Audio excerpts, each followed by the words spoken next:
বাড়ির সামনে রাস্তা জোর করে বন্ধ করে দিলে আপনি কি করবেন? চিন্তায় পড়ে গেছেন? চিন্তার কোনো কারণ নেই। বরাবরের মতো আমি রয়েছি তৌফিক আপনাদের সাথে।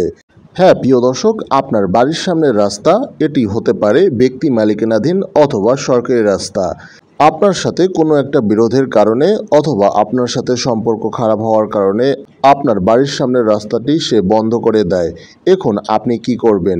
প্রথমে আপনি যে কাজটি করতে হবে, আপনার এলাকার মেম্বার বা ওয়ার্ড কাউন্সিলর অথবা চেয়ারম্যানের নিকট আপনাকে সরাসরি অভিযোগ পেশ করতে হবে। এই অভিযোগ থেকে আপনার কোনো সুরাহা না হলে আপনাকে আইনি পদক্ষেপ নিতে হবে। ফৌজদারি কার্যবিধি ১৩৩ ধারায় জেলা ম্যাজিস্ট্রেটের নিকট একটি আবেদন করতে হবে। উক্ত অভিযোগে বলতে হবে, এটাই আমার বাড়ির থেকে বের হওয়ার রাস্তা। বর্তমানে আমার প্রতিবেশী সেই রাস্তাটি বন্ধ করে দেয়, এর ফলে আমার হাঁটাচলায় বিঘ্ন ঘটছে। এই অভিযোগগুলো আবেদনপত্রের সাথে লিখে আপনাকে জেলা ম্যাজিস্ট্রেট কোর্টে আবেদন করতে হবে। এই ম্যাজিস্ট্রেট কোর্টে আবেদন করার পর আবেদনের প্রেক্ষিতে অভিযুক্তের ভিত্তিতে পরিপত্র জারি হলে এসিলেন্ট বা পুলিশ কর্মকর্তা দ্বারা তদন্ত করে রায় দিবে আপনার পক্ষে।